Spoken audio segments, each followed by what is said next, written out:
Hi, Mystery Recapped here. Today, I'm going to explain an American science fiction action film called Prey. Spoilers ahead, watch out, and take care.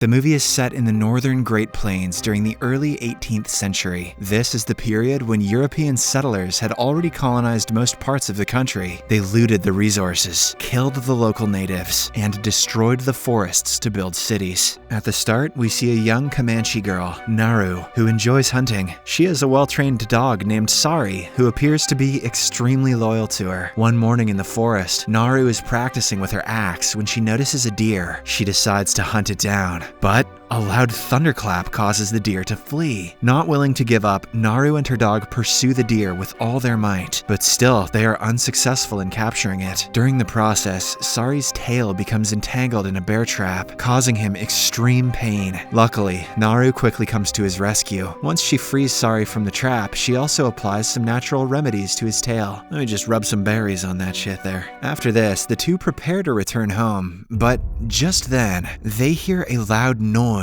coming from the sky. Naru immediately goes to investigate, and when she reaches a nearby cliff, she sees a large alien ship flying through the clouds. Must have accidentally inhaled some of those berries. In the following scene, Naru meets her brother, Tabe, who is an excellent hunter. In fact, he is regarded as the fiercest fighter in the entire tribe. Whenever they go for a big hunt, Tabe is the one who leads them. Naru shares with him that she saw a thunderbird in the sky earlier. She also expresses that she is ready to join him in the upcoming hunt. However, Tabe does not believe that she is prepared, saying it is dangerous. Following this, Naru returns to her mother and assists her in preparing some medicine. As she is sharpening her axe, her mother inquires as to why she wants to hunt. Naru responds that she is as skilled as the others because she uses her intelligence more than her physicality. However, even her mother believes that she can't hunt. This proves that the Comanche people do not think that their women are capable of hunting like their male counterparts. A few moments later, Tabe arrives with a hunted bird for food, but Naru does not appear to be pleased with it. On the other hand, a dangerous-looking predator jumps out of the ship. He has extremely advanced weapons on him, like lasers, thermal vision, and also the ability to become invisible. To give us a brief demo of his abilities, the predator walks into the forest and effortlessly kills a giant snake. Elsewhere, while gathering herbs for the medicines, Naru notices the men making their way into the jungle in order to kill a lion. When she learns that the lion has captured one of their men, named Pui, she decides to join them. As expected, the men refuse to let her come along, but when Tabe vouches that she can help treat the wounded, they agree. Soon, the search begins, and Naru guides everyone using her so-called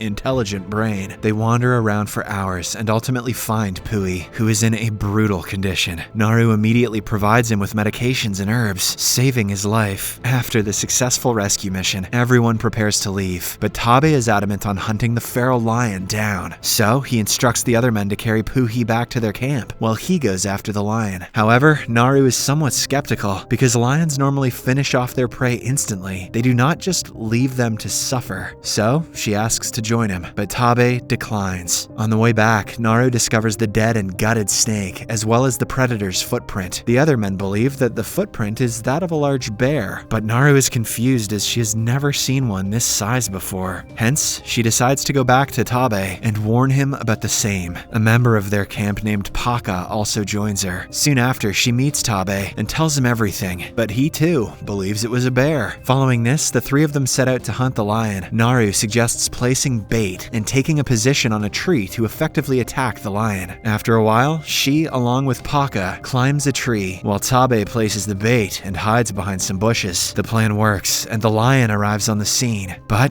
instead of going after the bait, it lunges towards the duo. At first, the lion kills Paka and slowly starts moving towards Naru. The latter is holding a spear, confident that she can defend herself, but right then, she notices the predator. This distracts her momentarily, allowing the lion enough time to strike her and knock her to the ground. A few hours later, Naru wakes up and finds herself back at the village camp. It turns out that her brother saved her from the lion and brought her home. Meanwhile, Tabe also arrives with the lion's head. All the villagers are proud of him, so the elders elevate him to the position of war chief. However, Naru remains convinced that there is something else in the forest and wishes to go back. She tells Tabe about it, but the latter dismisses her, stating that she is not prepared to hunt yet. Since no one believes her, Naru decides to take matters into her own hands. Early the next morning, she, along with her dog, heads to the forest to investigate. There, she makes a rope out of wood skins, ties it to her axe, and uses it as a boomerang. With the help of it, she is able to hunt down a rabbit, which she cooks in the forest and eats with Sari. Meanwhile, the predator is watching a wolf, which is about to pounce on a small animal. As soon as the wolf catches its prey, the predator attacks and kills it. Invisible 3D slice. On the other hand, Naru continues to move in search of clues about the predator. After a while, she arrives at a location where she discovers several dead buffalo with their skins ripped off. Naru is shocked and perplexed as to who could have done this, as buffaloes are regarded as symbols of honor and generosity in their culture. Alongside the bodies, she discovers a cigar, but Naru is unaware of what it is. After her investigation is done, she continues her journey until she falls into a swamp. To make matters worse, it turns out to be quicksand. Naru slowly drowns inside, and it appears as if she will suffocate to death. But fortunately, she still has her axe boomerang. Using this, she somehow manages to rescue herself. Naru then heads to the nearby river to clean herself up. Meanwhile, we see the predator noticing the same cigar. In the next scene, Naru discovers a large bear devouring its prey. Normally, even the bravest of villagers would run away from the beast, but Naru has a point to prove. She wants to kill it and take its head to the village as a trophy. Unfortunately, at the last second, her bow breaks and the bear notices her. Now, with the tables turned, Naru runs for her life and eventually hides beneath a beaver dam. However, the bear, using his incredible sense of smell, tracks her down. It is about to devour her when suddenly, the predator arrives at the scene and attacks it. The two beasts then get into a fight, but the bear is eliminated within seconds. Witnessing this, Naru is taken aback, and she immediately swims away to save herself. The predator notices her, but doesn't react, believing she is no threat to him. Even the invisible aliens are sexist. Following this, Naru arrives at the shore, where she is approached by some men from her village. It turns out that after she went missing, Tabe directed his men to look for her. Naru frantically explains to them about what she saw, but no one believes her. Instead, they ask her to return to the camp. When Naru refuses, they apprehend her and tie her up. Meanwhile, the predator appears to be watching them from nearby. Using his advanced technology, he has marked their weapons. Shortly after, the tribesmen hear the predator's roar and notice some movement in the bushes. Scared, they take up their positions, and one of them fires an arrow into the bush. Then he slowly moves forward to investigate, only to discover that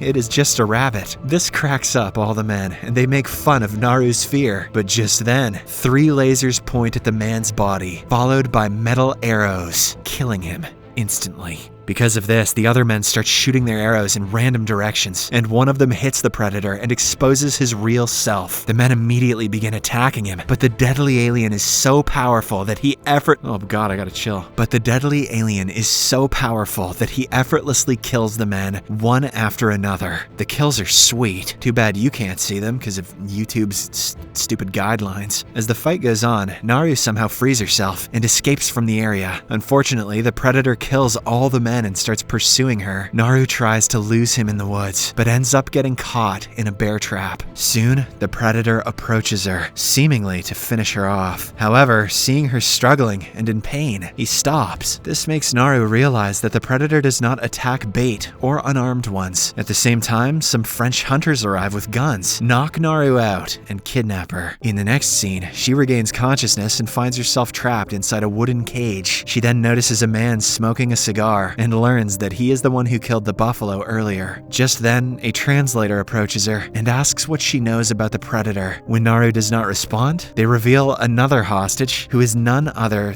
than Tabe. Naru is taken aback to see him there, but she can do nothing about it. Shortly after, the siblings are taken into the forest, where they are tied up as bait for the invisible alien to hunt. Tabe panics, but Naru assures him that the predator does not attack defenseless beings. Unsurprisingly, the same thing happens. The predator slowly approaches the men from behind and starts killing them one by one. These kills are even sweeter. Too bad you still can't see them because of YouTube's stupid guidelines. While the massacre continues, the siblings manage to free themselves. Tabe goes to find a horse for himself, while Naru goes to the French hunter's camp where her dog Sari is being held. On reaching it, she wipes out the remaining hunters, using her impressive moves. But before she leaves with her dog, the translator approaches her. His leg has been severed, so he begs for medication. In exchange, she offers to teach her how to use a gun. Naru agrees and gives him some medicine that lowers his body temperature. As she is learning how to use the gun, they hear the predator's scary roar. It sounds like this.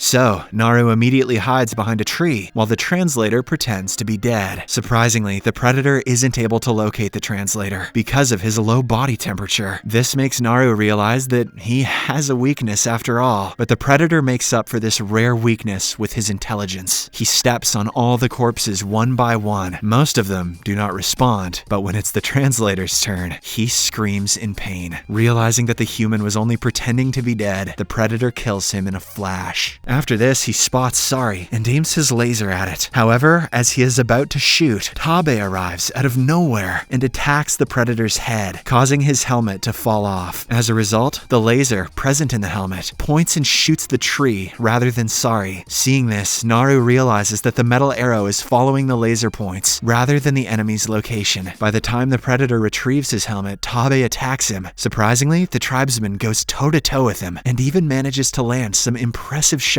This annoys the predator, so he finally becomes invisible. A few seconds later, he catches Tabe off guard and stabs him from behind, killing him mercilessly. Naru watches this unfold right before her eyes, but she doesn't have time to mourn. She flees with her dog immediately. The next morning, she spots one of the surviving French hunters across the river and apprehends him. She severs his leg, preventing him from fleeing and using him as bait. She then takes the medication, which lowers her body temperature and makes it impossible for the predator to sense her. A while later, the predator arrives as planned and tries to go after the person who set up the bait, but as expected, he is unable to locate Naru. Suddenly, she shoots him in the head from behind, takes his helmet, and runs away. Following this, she positions the helmet in such a way that the laser can be directed at the predator. Soon, he arrives, and Naru jumps onto him and begins tussling. She manages to cut off his hand using his own weapon. Next, she, along with the help of Sari, ties the predator with a rope and drags him to the swamp. As per the plan, he points the metal arrows at Naru, oblivious to the fact that the laser is aimed at himself. When he shoots, the metal arrows end up penetrating his own head, finally killing him.